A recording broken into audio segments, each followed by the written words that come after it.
Abstinence-only programs believed and continue to believe that practicing abstinence only until marriage is the only form to promote health and decrease pregnancy and STI percentages. Abstinence-only programs strictly believe that comprehensive sex education and their teachings only build hazard-taking conduct among students, and even with medicinally exact, far-reaching data. This is simply not true. There is presently critical confirmation that comprehensive sex education advances sexual well-being among young people by diminishing sexual hazard-taking conduct. The abstinence-only approach has not demonstrated these outcomes. Therefore, comprehensive sex education programs should become a priority for schools to begin offering in any environment, and it should be a priority for us as a society to create a curriculum specifically designed for today's generation. Abstinence-only programs are described as containing 80% of false, misleading, or distorted information about reproductive health. This means that more than half of the information being provided to students involved in an abstinence-only program, they're receiving more false information than actual factual information, which renders them from understanding STIs and pregnancies, etc. My position on this topic is that abstinence-only programs should not be taught, and that instead sex education programs should always be offered in any environment. I call my audience, I call you, to believe that comprehensive sex education programs should become a priority for schools to begin offering, and again, that it should become a priority for us as a society to create a curriculum designed specifically for today's generation. From the 1960s on, Bolster for Sex training in schools started to increase broad health. Nonetheless, in the 1980s, a level-headed discussion started in the United States between a more extensive way to deal with sex instruction, which would include data about sexual well-being, including data about contraception, and then the other program was abstinence-only programs. Instruction about sex and sexuality in the US advanced in these two unique ways. As these two programs continued to grow throughout history, the problems that each side had with one another continued to evolve. Comprehensive sex education eventually became based on the conviction that medicinally precise and extensive data about sexual well-being would diminish risk-taking practices among young people. Abstinence-only programs believed and continue to believe that practicing abstinence only until marriage is the only form to promote health and decrease pregnancy and STI percentages.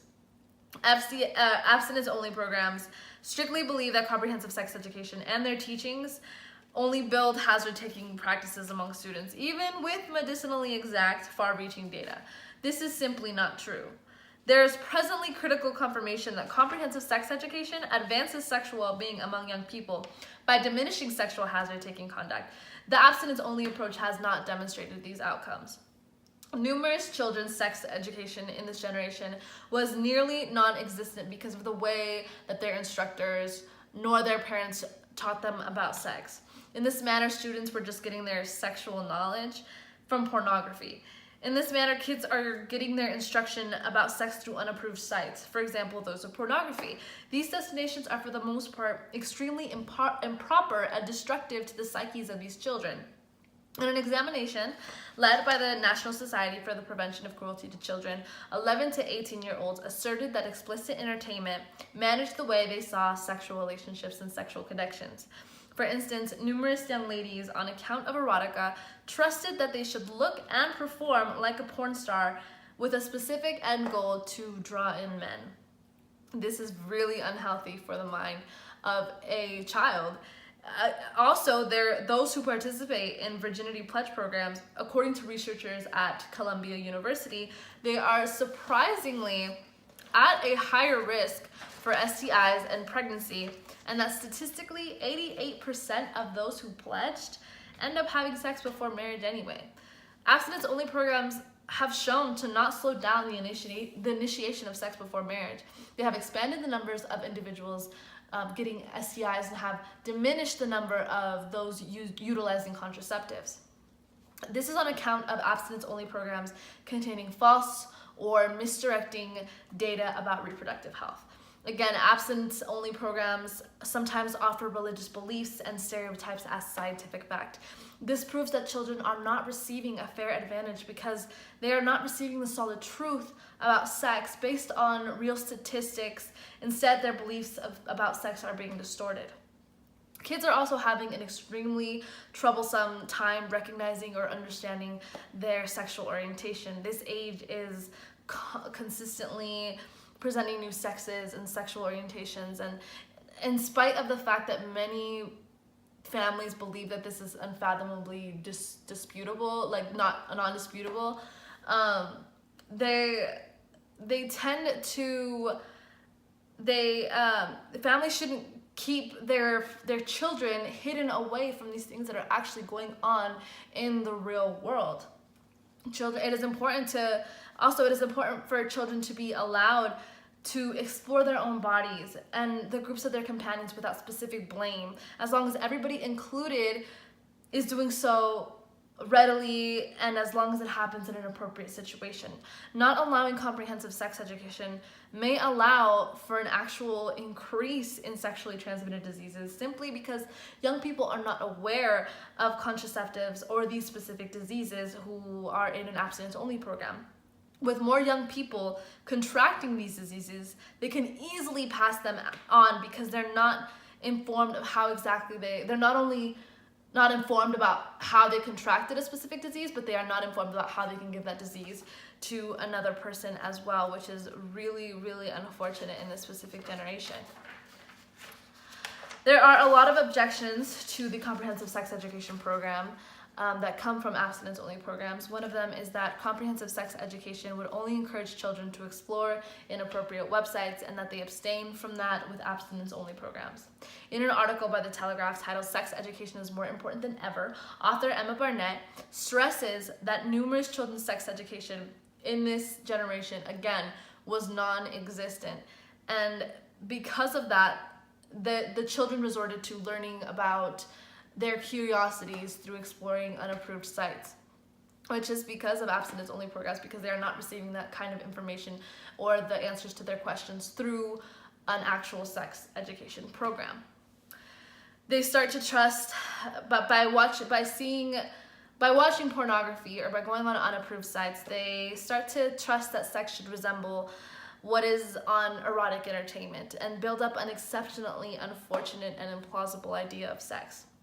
Another objection is that a child will lose his or her youth if they are exposed to a comprehensive sex education curriculum and be uncomfortable in a setting where they should feel safe. To address that, if sex education is instructed intelligently, sensitively, and carefully, it can be, to a great degree, valuable for a student who in any case will get their sex education somehow, whether it's educated, fact-based information or no context, no mention of loving relationships, no mention of respect and consent. Through explaining topics that must be included into sex education programs that are seen as crucial to the minds of young children, suggests that this generation requires a lot more education based on their access to the internet, and that now, more than ever, comprehensive sex education is crucial. Another objection is that children should only be taught that sex is only okay after marriage. To address that, I will make the reference back to the Columbia University study where they found that those who pledged in a virginity and to keep their virginities until marriage, unfortunately began having sex before marriage, and they were in a higher risk for STIs and pregnancies because of their lack of sex education. Comprehensive sex education programs clarify precisely what abstinence-only programs lack and how much more effective comprehensive sex education programs are. Offering a complete sex education program would bring down pregnancies, expand the utilization of contraceptives, and diminish the contraction of STIs. With respect to abstinence-only programs, McKeon depicts them as doing the exact opposite of this. Abstinence-only programs have shown to not slow down the initiation of sex before marriage, have expanded the numbers of individuals getting STIs, and have diminished the number of individuals utilizing contraceptives. Another objection is that sex education for LGBT students may not be safe. With actually beginning to discuss sexual orientation, those who have a different sexual orientation. Maybe they say that they may be scared to raise their hand and speak up or talk about it in fear that they will be bullied. But Dr. Leva, in an interview, mentions that including sexual orientation as part of a comprehensive sex education program is important because presently, like never before, kids are having an extremely troublesome time recognizing or understanding their sexual orientation, and comprehensive sex education programs would only help them. She explains that this day and age, it's presenting new sexes and sexual orientations, and again, families shouldn't keep their children in the dark from those things. They should know that this is happening, know about people's preferred pronouns, etc. Another objection is that people say that as a parent, they believe that it's the right decision to opt their student out of sex education programs because it is pointless to keep them in it. With all things considered, in retrospect, guardians do keep up the privilege to withdraw their children from thorough sex education programs, but their children may lawfully overrule their parents' choice on the off chance that they choose that they actually want to be a part of those programs. The solution is that contraceptives and this information are actually safe ways to promote protection for children, and allows for more reasonable and smart decisions that essentially safeguard them against danger and risk. It seems as though the primary issue revolving around sex education is the fact that many are scared, specifically parents. It makes complete sense that a parent would worry deeply about the safety and the choices of their children. And the least thing that they want is for their kids to contract an STD or become pregnant. But the reality of this notion is that a lot of evidence shows that this is only the case when a student is enrolled in an abstinence-only program. In other words, censoring a student from the realities of sexual intercourse can lead to more risk-taking behavior in students and therefore increase their chances of getting pregnant and contracting and getting an STI. Comprehensive sex education programs should become a priority for schools to begin offering, and it should also become a priority for us as a society, again, to come together and to create a curriculum specifically designed for the kids in today's generation. This is one of the only ways a parent can protect their children, and more importantly, this is one of the only ways an adolescent can protect themselves. Thank you so much for listening.